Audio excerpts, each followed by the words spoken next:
And I'm from the old school, and I refuse to recognize what you call the gay community. You say, what are you saying, preachers? I'm saying this, that people are dying and going to hell. You call the gay community, I call the community of fallen angels. 5, 4, 3, 2, 1. Hello and welcome, everyone. Prepare to free yourself from the fundamentalist fabrications and pursue the path of peace, from the heretical to the hysterical, from the religious to the ridiculous. This is Heresy of Truth. I'm your host, Curtis Lee. Before we begin, we humbly ask that you kindly silence your cell phones and fully open your minds. We remind you that flash photography and finger painting are expressly forbidden. The following presentation may contain some material that will cause Pat Robertson to say things like, girl, no he didn't. HeresyofTruth.com and the United Church of Christ Simi Valley reluctantly present Getting Gay with Fundamentalism, a playful romp which may or may not contain lurid references to playing Truth or Dare with Kirk Cameron. Now that the captain has turned off the no sodomy sign, we invite you to put your hands in the air and your feet in the stirrups and welcome to the Dollhouse, your entertainment for the evening. From Queer as a $3 Bill and the Seattle International Comedy Competition, former Abercrombie & Fitch plus-size model Curtis Lee.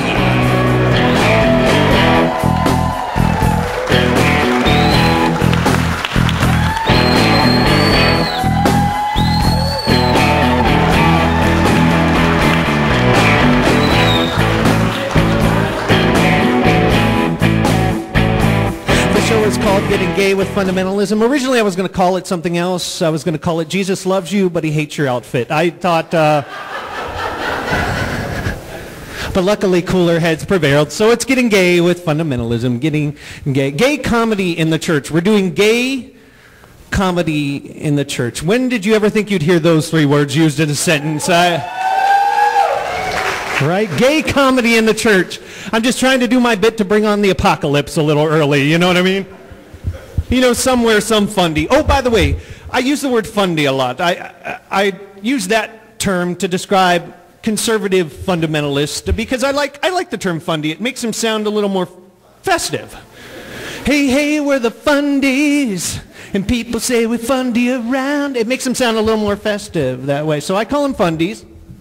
The fundamentalists, though, they're kind of crazy. They're all sort of, have you heard of the doomsday preppers? Do you know these people? The doomsday preppers? Preparing for the end of the world. And they got to see this as a sign, right? Gay comedy in the church. They got to be somewhere some fundamentalists is saying, you know, when they let the gays do comedy in the church, you know the end times are coming. When the gays do comedy in the church, Jesus is coming back really soon. It's in Revelation. It says that if the gays do comedy in the church and Sarah Palin has a Chinese baby, you know the end of the world is nigh. So Jesus is coming back, so please stock up on your canned goods and your firearms, because when Jesus does get here, he's going to want to eat some SpaghettiOs and shoot something. That's what I'm saying. The doomsday preppers, they're preparing for the end of the world with canned goods. Now let me explain something to you. It's called the end of the world for a reason. It means the end of everything, not the end of everything except for you and Chef Boyardee. You know what I mean? It's the end of everything. Honey, grab the cream quart and head into the basement. It's the end of the world. Don't eat all the cream corn, honey. Save some for Jesus. They're so worried about the end of the world. I heard this lady on the radio. You know, last year I heard this lady on the radio, December 22nd of last year. You know, December 21st, the world was supposed to end, and it didn't. And December 22nd, when we were pretty much still all, I don't know, here, I heard this lady on the radio, and she was complaining about the fact that the world didn't end. She was upset that the world didn't end. They asked her, why are you upset that the world didn't end? She said, because I have a lot of bills to pay.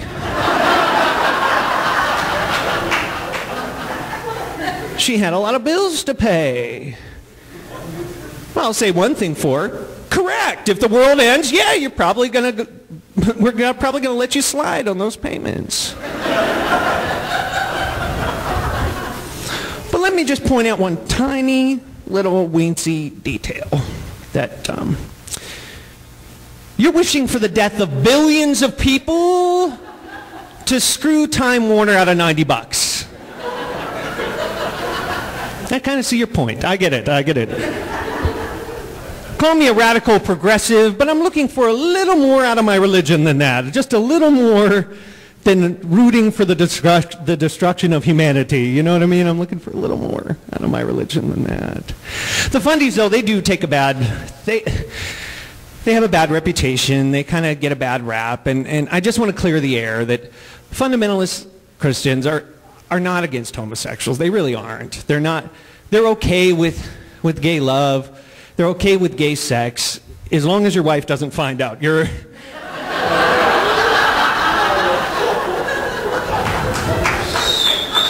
That's fine. And there's some nuance to it, too. A lot of people don't understand the nuance of the fundamentalist ideology. And I want to explain it to you right here so everybody knows.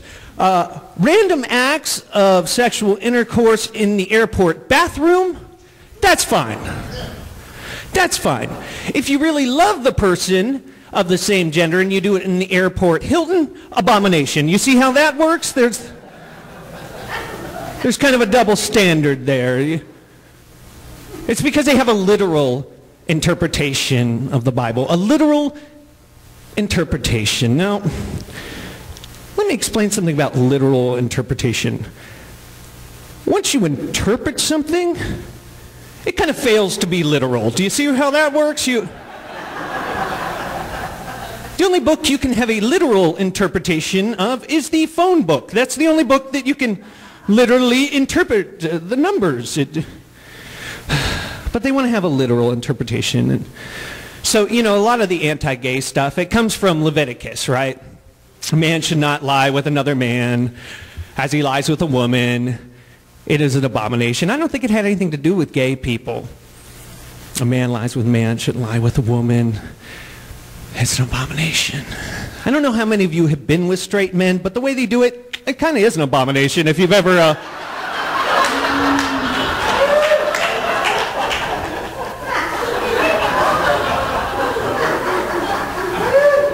Could you at least turn off Sports Center? And what are you doing with your socks on? I'm trying to have a moment here. You know what I mean?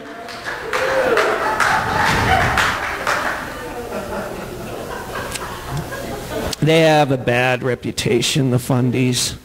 I don't know, though. Every time you turn around, there's some conservative politician, there's some conservative fundamentalist evangelist. They're always caught in some terrible sexual situation. I don't know what they got going over there in the conservative movement, but they're cranking out sexual deviance as fast as those elves in the trees can make cookies. You know what I mean? They're just cranking them out. It's unreal.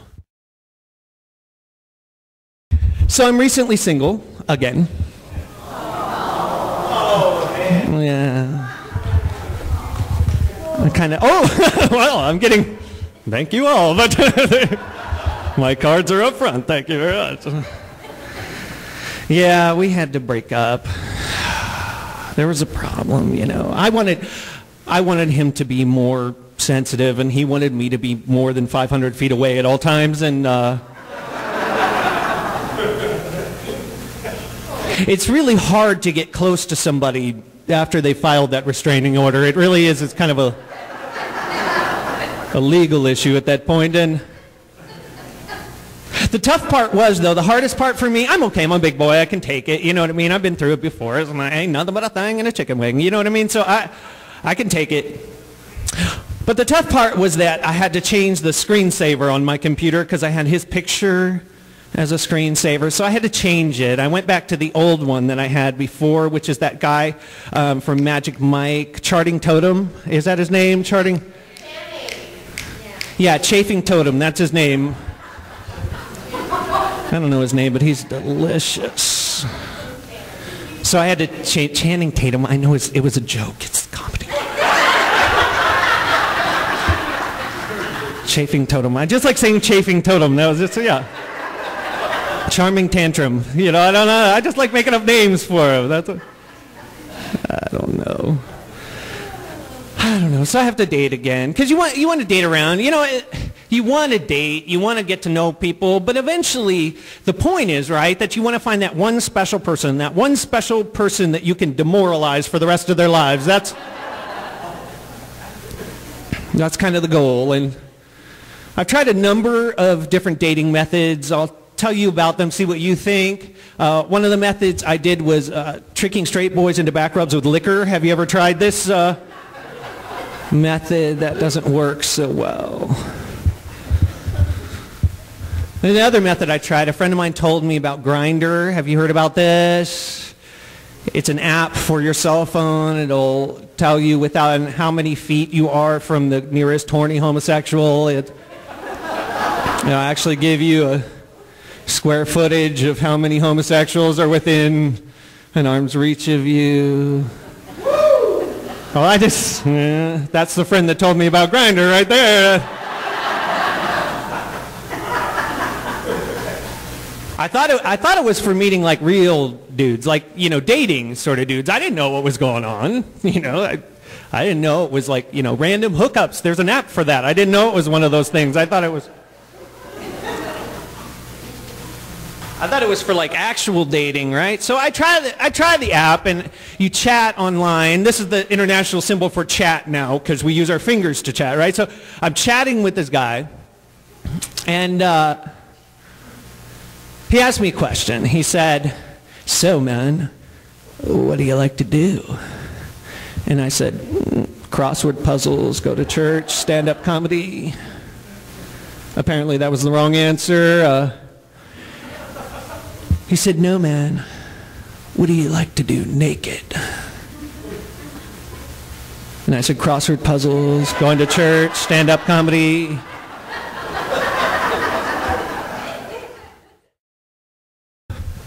So I have to get back in dating shape now that I'm single. I got to get back in dating shape. So that means fitness.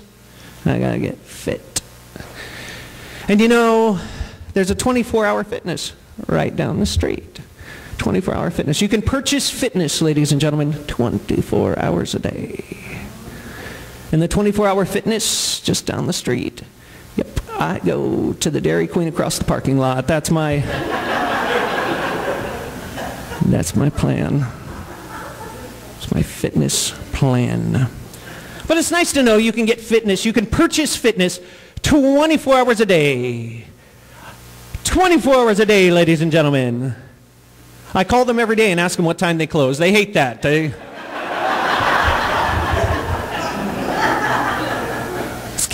it's 24-hour fitness.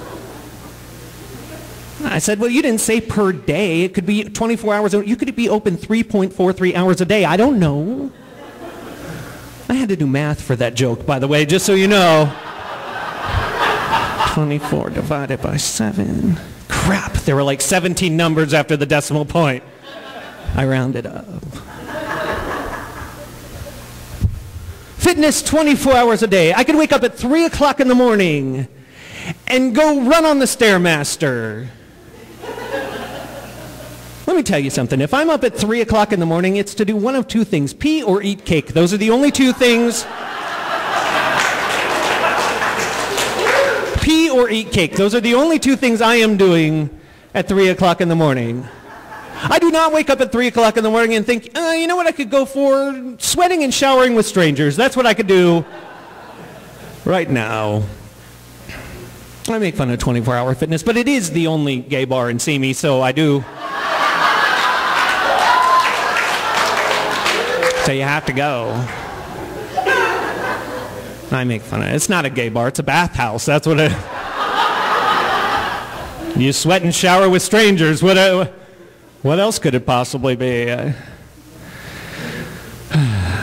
Well, we're on the idea of fitness.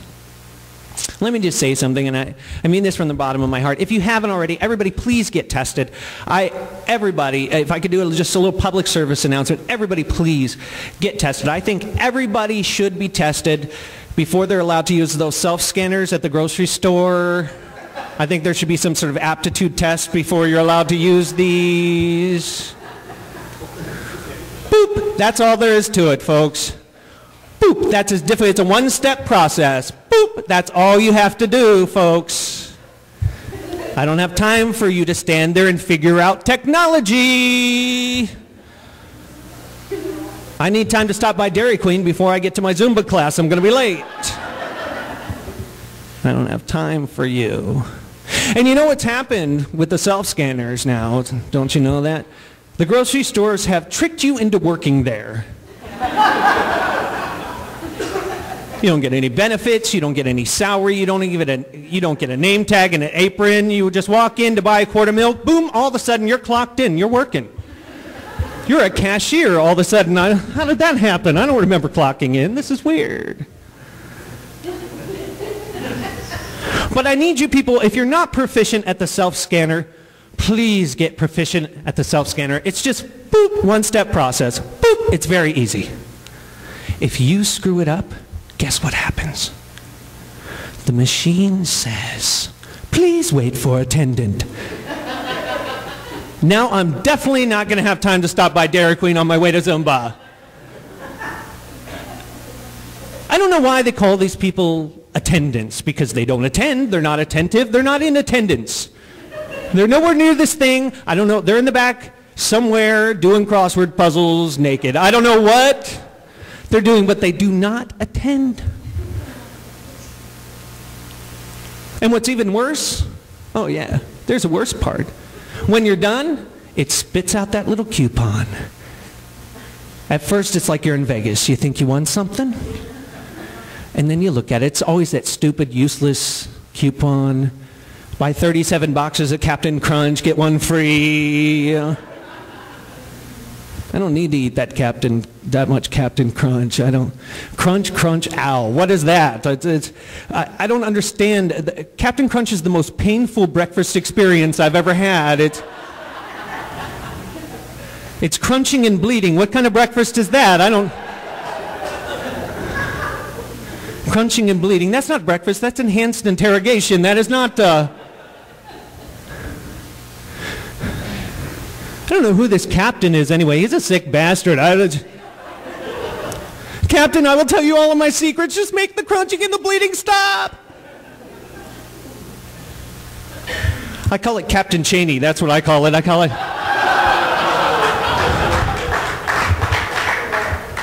Take that. I'm trying to eat better. I am trying to eat better. I used to be on the microwave entrees. A diet for me was switching from the hot pockets to the lean pockets. That was my idea. And from the lean cuisine, sometimes I would just eat the cuisine, apparently. I don't know what it's called. But I switched to the microwave entrees. It was okay for a while because you used to just pop it out of the box, pop it into the microwave, hit it for 2 minutes, and boom, you're done. Soup's on. Now it's all complicated. Sometimes you have to take it out and fold the box and put the pizza on top of the box. Now you have to master origami before you're allowed to have dinner. I don't like it. Some of it's simple, though. Some of it's just, they always want you to puncture the film. That's the first step, and that's an easy step, just puncture the film. But they always going to add that little part because I think you're an idiot. Puncture the film with a fork. I was out in the shed looking for the nail gun.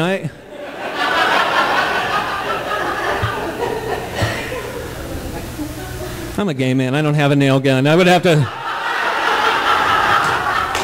have to call one of my lesbian friends. Can you loan me a nail gun? I'm trying to have some dinner. I have to puncture the film.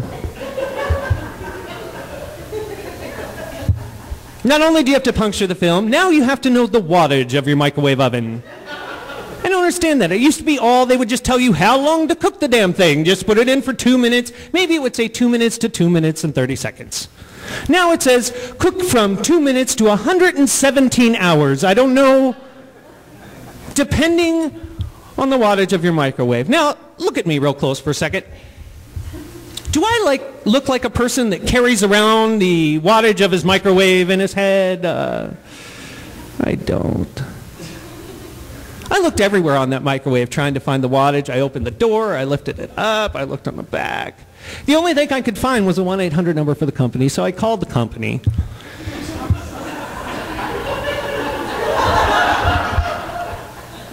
That's not even the funny part. I don't know what you're laughing at. It makes me nervous. I called the company. I said, hey, excuse me. She said, yes.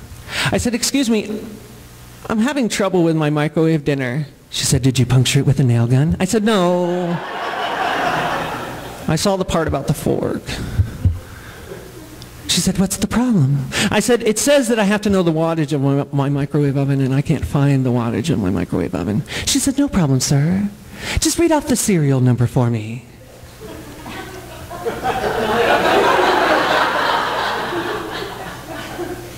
I said, I can't find the wattage. What makes you think I could find the serial number? She said, I see your point. I said, what do you recommend I do? I'm trying to have dinner here. She says, I think you better hurry up to Dairy Queen before your Zumba class. I said, good point. So I'm on a new diet now. I finally figured out what I'm going to do. Just smoothies. That's all I'm doing. Just healthful smoothies. It's the best thing in the world, and it's easy. There's no microwave involved. Here, I'll even give you one of my little recipes I use. Here's a little recipe, nice healthful smoothies. Very easy. Anybody can do it. You just take a little squeeze of fresh lime juice, ice, and tequila. That's the only thing you need, and you... The best part of waking up is Jose Cuervo in your cup.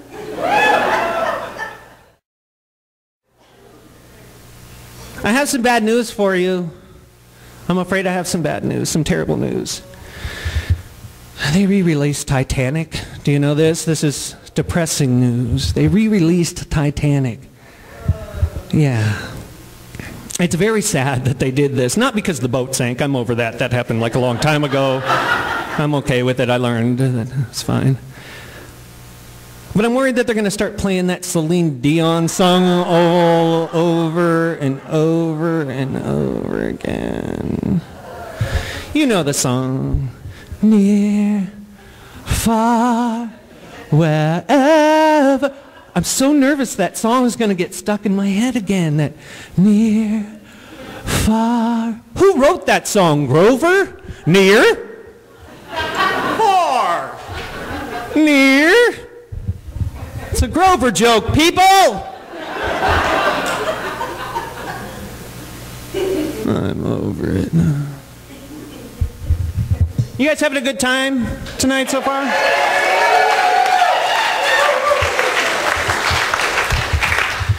I'm glad. I am too. I'm having a good time with you. This is a great place. I love this church. Give it up for UCC Simi Valley. What a great church. I love this place. I really do. It's so many great, wonderful, caring people that are here. So many people that helped out with tonight, and we'll thank them later. It's about me right now, but I'm just kidding. But so many great lesbians that helped with the... I'm just kidding. They're not all lesbians. I'm sorry, Joan. I know you're not a lesbian. We do have a lot of lesbians that go to this church, and the first time I came in, I thought I'd walked into a Home Depot. That's how many...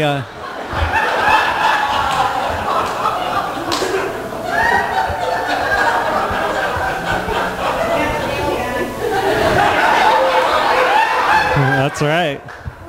I almost asked where the belt sanders were. I didn't know what was going on. I told them to stop wearing those orange vests. It was throwing everybody off, though. I thought that would correct the problem. It's kind of nice going to this church, though. So just so you know a little bit about what's different about this church than some of the other churches, what they believe and stuff. We don't believe in a literal place called hell.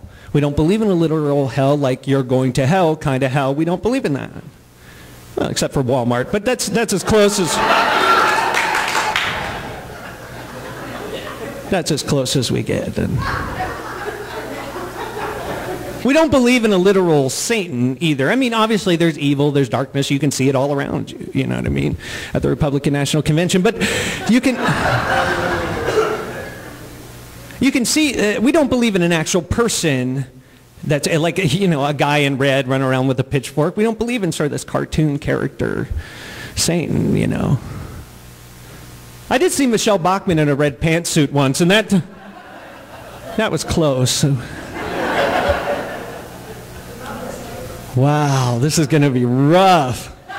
We snuck some tea partiers. Are there tea partiers here? What is going on? What's nice is that we're allowed to think different ways about God here. We're not allowed, you know, we're not tethered to thinking one way about God. I grew up in a church that was very strict, very conservative, very fundamentalist, and the thing I didn't like is that they believed that God was this straight white guy in the sky that just couldn't wait to send his son back down and smite all the Democrats and homosexuals. That was kind of the theme that we're allowed to in this church. And at many churches, people are starting to think about God in different ways. Like, I don't know, maybe God is male and female, both. Maybe God is above gender, is above sexuality. We don't know.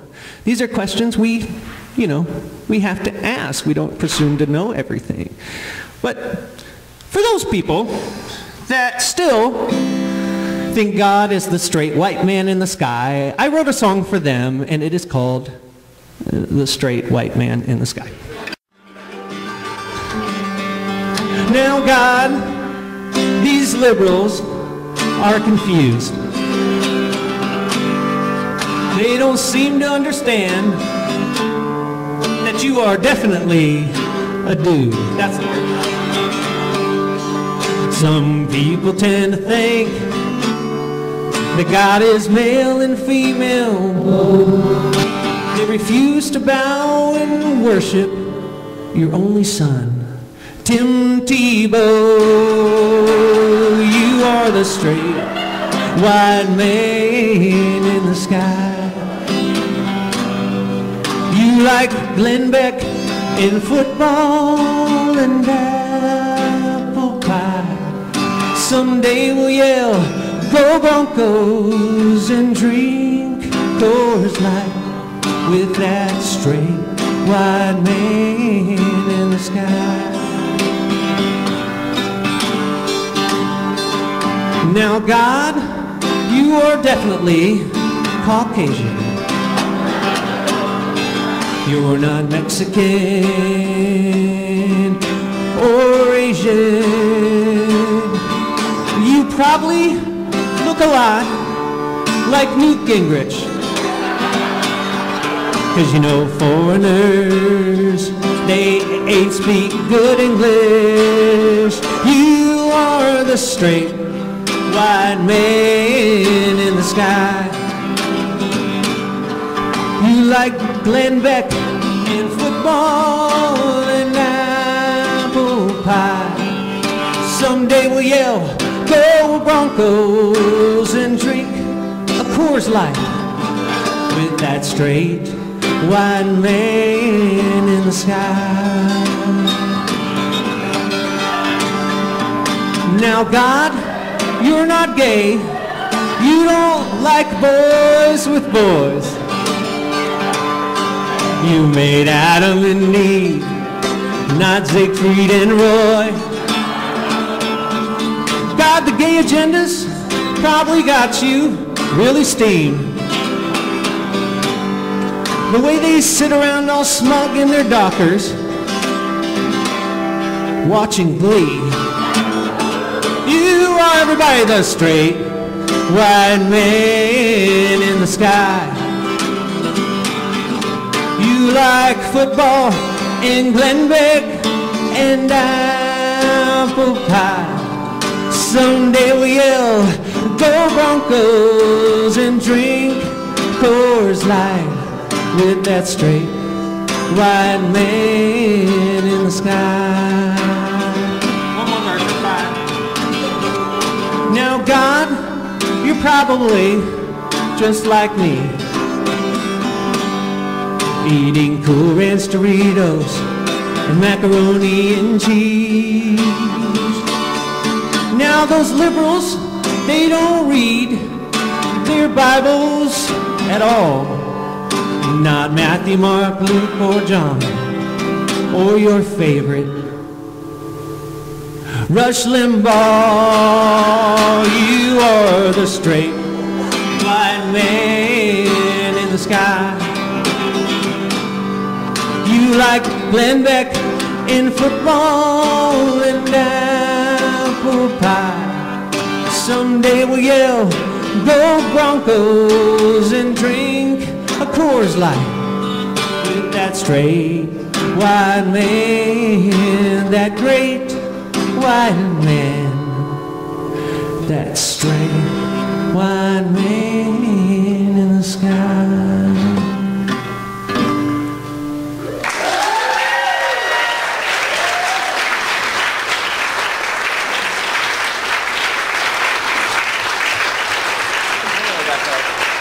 Thank you. Thank you very much. This is the intimate part. Intimate VH1 storytellers part.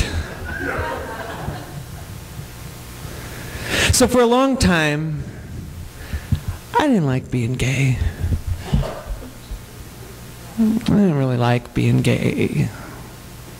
I always wanted to be straight. I always was trying to figure out ways that I could become straight.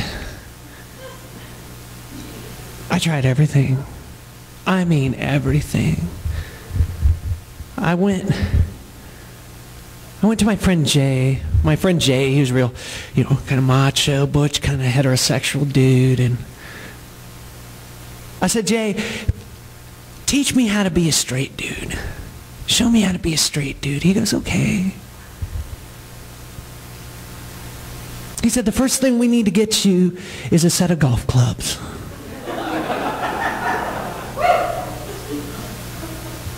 I said, really? He said, yeah, the first thing we need to do is get you a set of golf clubs, and we're going to get you some golf shoes and some golf pants and a little golf shirt. And I said, Jay, I told you to help me become a straight dude, and the first thing you want me to do is go shopping? That's gay, dude. That's gay.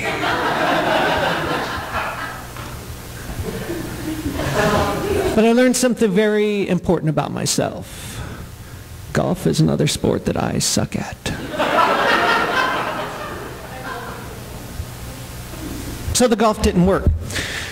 So I said, Jay, what else could we do? I want to be a straight boy. I want to be a straight boy just like you. He said, we could try fantasy football. I said, ooh.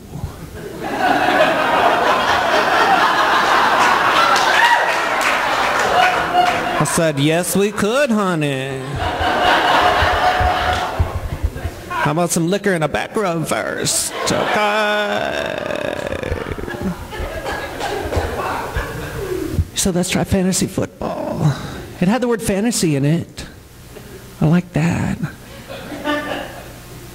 I said, sure, let's try fantasy football. Well, how does it work? He said, you pick anybody you want that's on your team, and then every time they score, you score. I like the sound of that. He said, who do you want on your team? I said, Charting Totem. He said, who? I said, never mind. He said, who do you want on your team? I said, Justin Timberlake. He said, you can't have Justin Timberlake. I said, what do you mean I can't have Justin Timberlake? He said, he doesn't play football. I said, it's my fantasy. Leave me alone. It's my fantasy. He can play if he wants. I don't get it. He goes, no, it doesn't work like that. He goes, just come to the fantasy draft party and I will, you'll figure it out at the fantasy draft party. Well, fantasy I liked. Party I like. Draft sounds a little militaristic. But fantasy party, okay, I'll go, So I show up all ready for the fantasy football draft in my football jersey and leather chaps, and they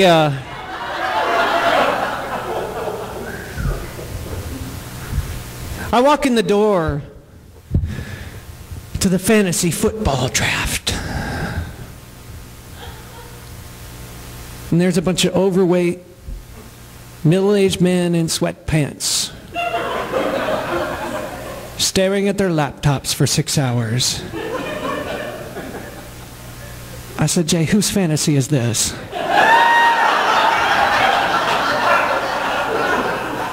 It's not mine. Bunch of middle-aged men, overweight, in sweatpants, staring at their laptops. That's not a fantasy, that's casual Friday at Microsoft. That's not...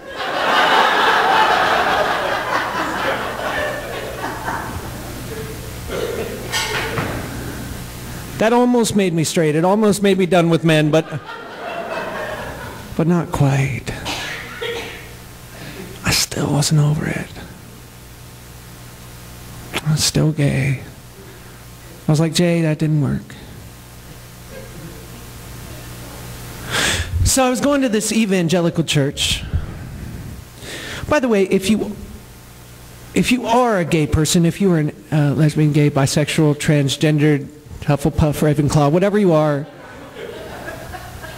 and you think, I have questions about being gay, I think I'll go to an evangelical church and ask those nice people.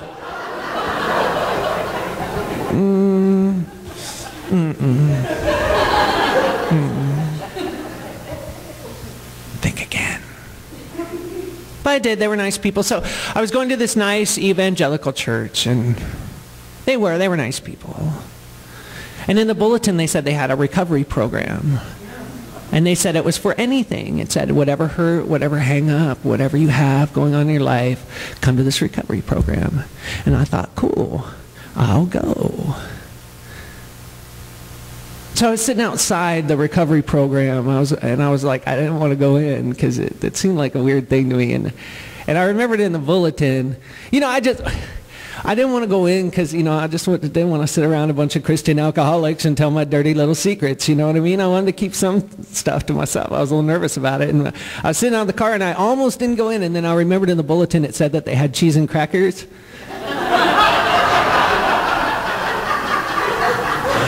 And I love cheese and crackers. I was like, okay, I'll cry, hold hands, and hug people if I have to. If there's cheese and crackers, I'll do it. I'll take one for the team. So I went in. Guy met me at the door and said, hello, son. He didn't look like my dad, but whatever, you know what I mean? Hello, son. What brings you here today with us? What is your hurt? Are you addicted to something? What are you addicted to? Is it the crack? Are you on the crack? Is it the pot? Are you on the pot? What is your addiction, my child? I said, sweaty, hairy man chest.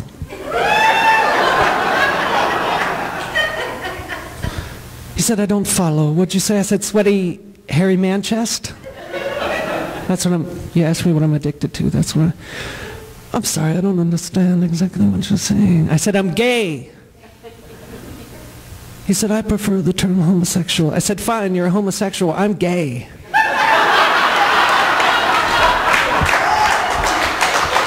Tomato, tomato, you know what I mean? So they didn't know where to put me. It wasn't like an ex-gay program. It wasn't, you know, like one of those ex-gay things. It was just like a recovery program, and they didn't have surprise, surprise. I was the only homosexual brave enough to be there, so they didn't know where to put me. So they put me in with the alcoholics. They figured that was good enough. Yeah, the male alcoholics, that's where I ended up. They put me in a room of desperate alcoholic with daddy issues. Those are my turn-ons, ladies and gentlemen. That's not therapy. That's my dating pool that I was in there.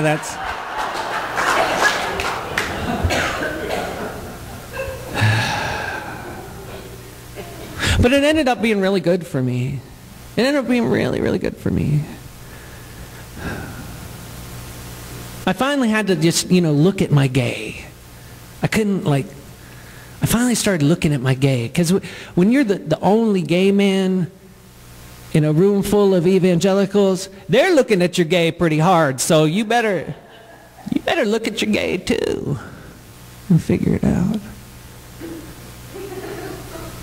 So it really helped, though. It really helped. It started to meld this spiritual side of me, right, with the gay side of me. They started to get together and they started to do it a little more. The gay side of me and the spiritual side of me, and they started to do it a little more, which is good. A few years later, a friend of mine, who shall remain nameless, Cheryl, a friend of mine asked me to go on a hike with her, which is good. Except for asking me to go on a hike is like asking the Kardashians to go with you to the Sizzler. You know what I mean? It's not a good idea. So I went on the hike. I'm like stumbling up the trail, and it's hard in heels, and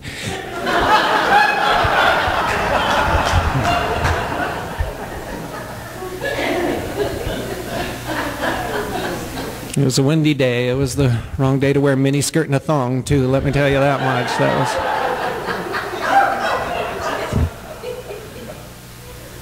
Which is why I'm glad I wore my football jersey and my leather chaps. That really, that outfit came in handy once again. It was.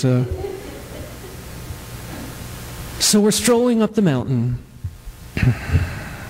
and I was promised when we got to the top of the mountain that there would be a waterfall. That's the only reason I walked to the top of the waterfall, because or top of the mountain, is because I love waterfalls. I just love the relaxing, the very zen, the flowing of the waterfalls. We made it the whole way to the top of the mountain, and we live in Southern California, and sometimes it's really, really dry. So there was a place where the waterfall should be, but there was no waterfall. Yeah. That's why that ancient prophet said, I think it was Isaiah that said, "Don't go chasing waterfalls. Please stick to the rivers and the lakes that you're used to." And okay, it might have been TLC, but TLC, it was not okay. So we get to there's no waterfall in the thing. There's dry things there. There's no waterfall in the thing. And then it happened. The greatest thing in the world happened. Out of the corner of my eye, I saw this hot, shirtless dude walk over to where the waterfall should be, and he climbed up on the biggest rock that was there. I forgot all about the waterfall. I didn't even remember why we were there. I saw the hot, shirtless dude, and I thought, oh, man sickle, that's good. That's a good present. That's better than...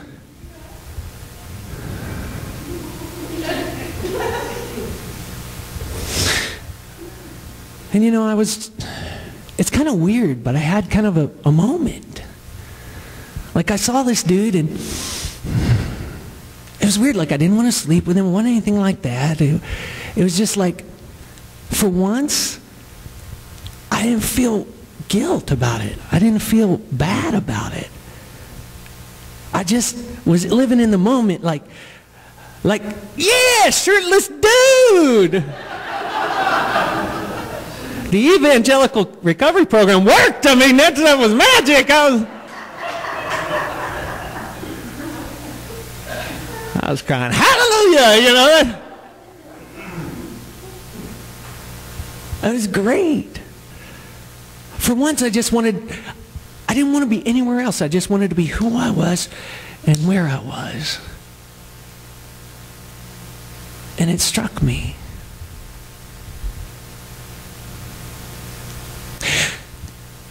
That if I have a faith that's afraid of my gay, that sticks its head in the sand and pretends it doesn't exist or runs away from it,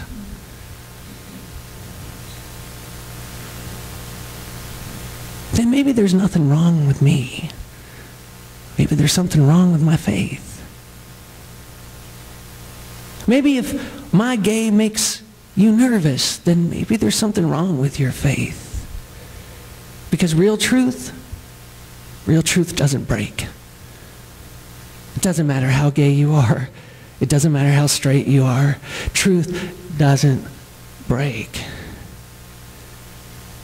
And I learned that on the mountain staring at Captain Hottie Pants.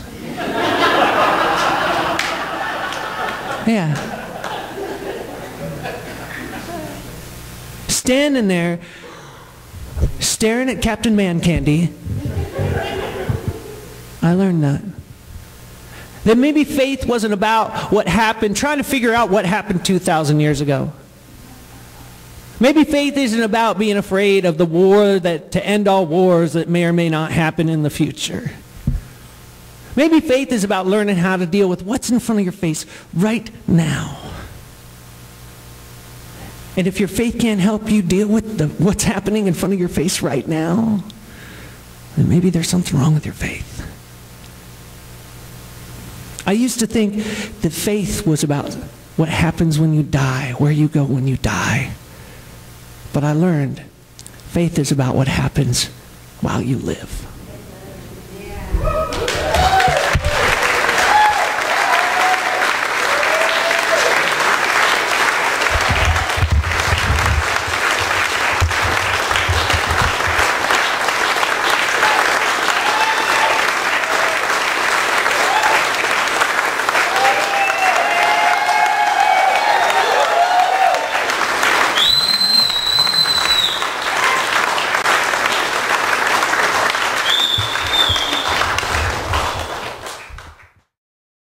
Thank you very much. If I could have the lights, please. Beautiful. So we got just two little things left, and then I'm going to send you out, go ye into all the world after this is all over, and don't drink and drive. So I'm going to do a little audience participation bit for a second. I want you to pull your hands out of wherever they were just now. I want you to...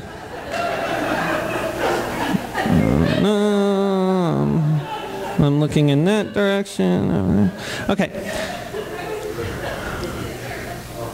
So I'm going to show you the biggest secret in all the universe. I'm going to show you the biggest secret in all the universe right now. If you remember nothing else that we talk about tonight, please remember this. I'm going to show you the biggest secret in the entire universe right now. Watch this because it goes fast. I want you to stick your hands in front of your face like this. And repeat after me. Go, wow. Wow. Okay, now put your hands down. Okay, that was it. Everybody got it? Wow. Oh, okay. Maybe you'll catch it this time. It's a big, big secret. It's a really tough thing. But maybe you'll catch it. I have faith in you. You're smart people. You'll catch it this time. You'll catch it this time. Stick your hands out. Stick them in front of your face. Look at your hands. Repeat after me. Wow! Wow! Put your hands down. Secret of the universe right there. Everybody get it? Yes. You're lying. You have no idea what just happened there. You're like, I need a manicure. What is going on with this? Some lotion. I'm going to let you in on a little secret. A philosopher named Manly P. Hall said that, yeah? I love Manly. I've never heard anybody woot Manly P. Hall before. That's awesome. You're my new favorite. Wow. That threw me off. I mean, nobody in this crowd knew who Channing Tatum was. Hey, I got it right! Charting Totem. Philosopher Manly P. Hall said that the universe is full of a million lies and one truth. And I'm going to show you the one truth. Now, what I'm going to say isn't going to make any sense at first, but I'll explain it to you. The secret to the universe is you are not your hands. Now, what does that mean? I'm going to prove to you what C.S. Lewis said. He said that we are not bodies with a spirit, we are spirits with a body. There's a difference. And I'm going to prove to you why that's true. You are not your hands. You are that bit of consciousness that is taking in your hands, looking at your hands, thinking that you need a manicure. You are the consciousness that's looking at your hands. You are not your body. I just proved it to you.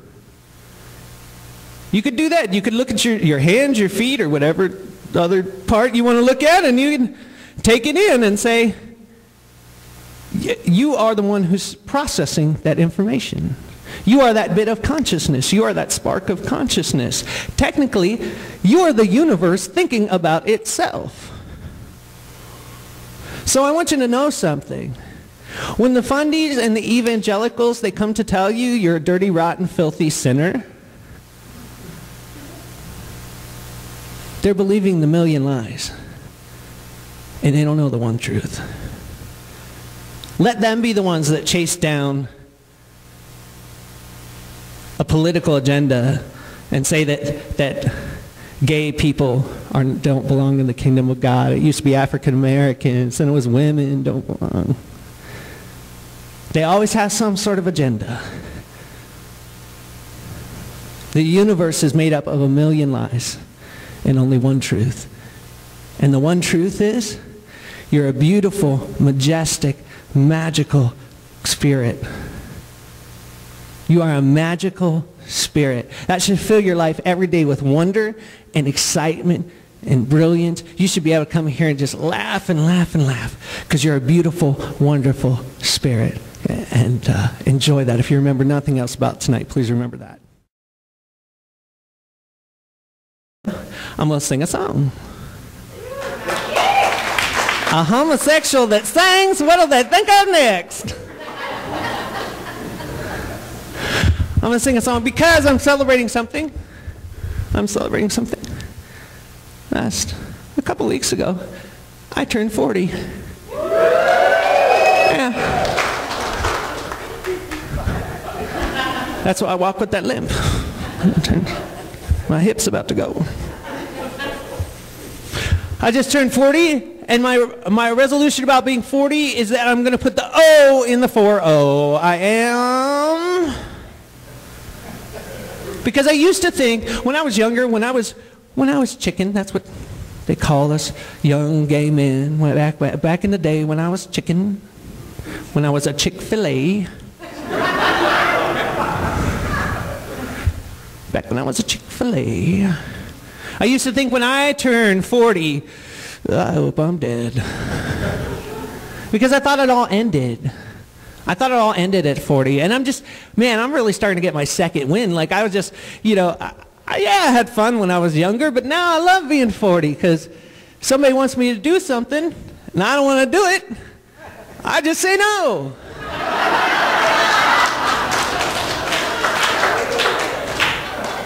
They say, why?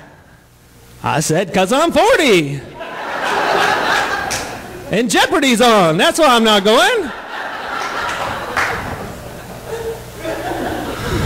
I don't need a reason. I'm 40. But I don't know, I'm finding that I thought my sex life would be over when I turned 40. I just found out all that other stuff, that was just practice.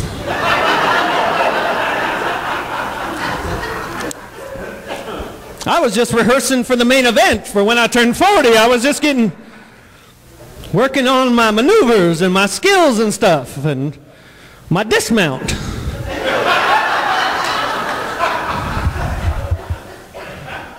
This song is called Old People Get It On. And if you are not 40, is there anybody under the age of 40 in this crowd? 2 people, good, okay. That's my demographic, is that 2 people are under the age of 40. That's awesome. You look so good, I can barely wait to rub you down with preparation H. You smell so good, you're coming out the shower. What is that scent, baby? Gold bond medicated powder. Old people get on. Old people get on.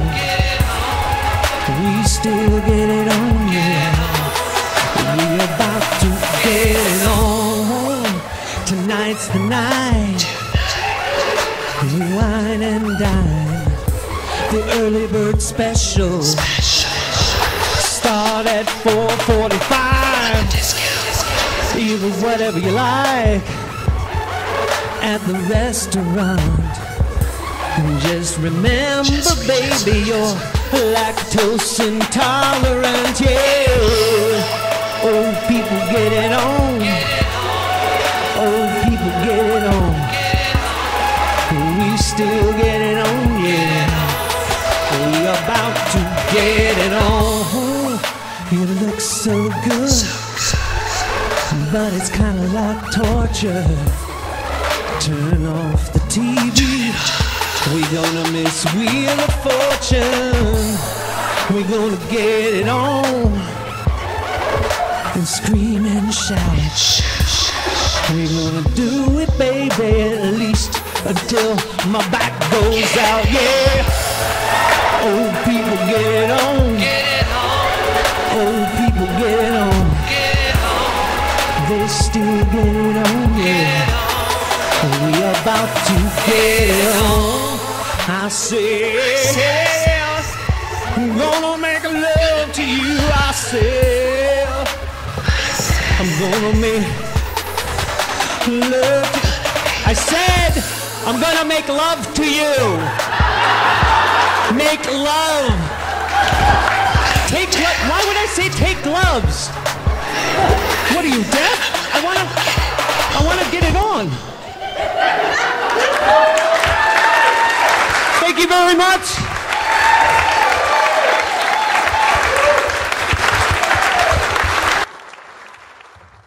If you'd like to follow, oh, that's what I was going to say. If you'd like to follow follow me.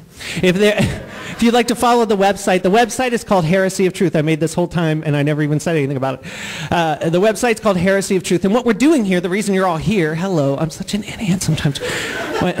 You guys are magical creatures. I'm just a 40-year-old gay man with bad gag reflex and Payless shoes. You know what I mean?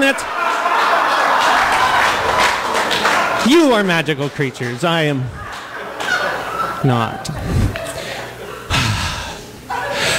But there are little cards if you would like to follow the blog and the Facebook page and the Twitter for Heresy of Truth, because here's what we're doing. Here's what we're doing. That's why you're here. We're forming a LGBT ministry out of this church that will help people who've been hurt by the evangelical and fundamentalist movement. And it'll be like a recovery program. So especially if you grew up in the church and you're thinking, damn it, that, you know what I mean? Like it was a rough sort of life, and you feel hurt by the evangelical fundamentalist movement. Please take that, if gay, straight, bisexual, whatever you are, take one of those, follow us, and we'll be talking to you about how to deal with that kind of trauma in your life and to be able to look at your spirituality in a completely different and freeing way. And that's why we're all here tonight. So give it up for that. HeresyofTruth.com, HeresyofTruth.com. Please come back, see us Sunday. Come back to this church. Thank you very much for coming out tonight. Have a wonderful night.